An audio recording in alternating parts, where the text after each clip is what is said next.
Hello friends, welcome to SP home delight. ఈరోజు మన SP home డిలైట్లో ఎంతో టేస్టీగా ఉండే ముల్లంగి రోటి పచ్చడి అండి. దానికోసం ముందుగా ఒక ప్యాన్ పెట్టుకుని కొంచెం ఆయిల్ వేసుకొని ఆయిల్ వేడయ్యాక ఒక స్పూన్ పల్లీలు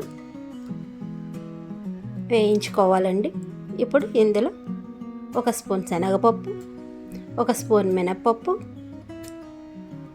ఒక హాఫ్ టీ స్పూన్ జీలకర్ర, ఒక టీ స్పూన్ ధనియాలు వేసి వేయించుకోవాలి.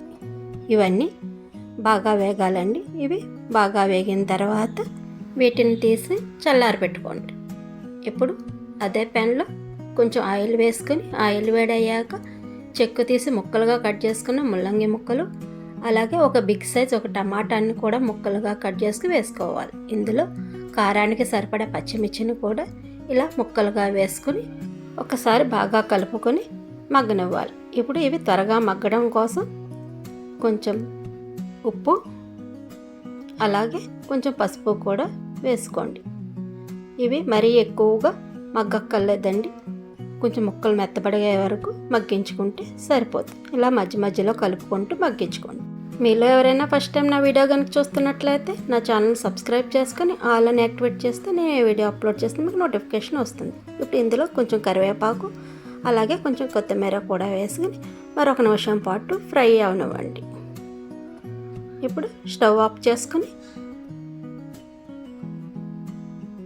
ఇప్పుడు ఇందులో చింతపండుకు బదులుగా ఇక్కడ నేను కొంచెం చింతకాయ గుజ్జు వేస్తున్నానండి. దీనివల్ల ఈ టేస్ట్ చాలా బాగుంది. మీరు కూడా ఒకసారి ట్రై చేయండి. ఇప్పుడు ముందుగా వేయించి పెట్టుకున్న పోపు దినుసులను ఒకసారి గ్రైండ్ చేసుకుని అందులో మగ్గించి పెట్టుకున్న ముల్లంగి ముక్కలను కూడా వేసి ఒకసారి గ్రైండ్ చేయండి. ఇప్పుడు ఒక ప్యాన్ పెట్టుకుని అందులో ఆయిల్ వేసుకుని ఆయిల్ వేడయ్యాక కొంచెం శనగపప్పు అలాగే కొంచెం మినప్పప్పు, కొంచెం ఆవాలు, అలాగే కొంచెం జీలకర్ర,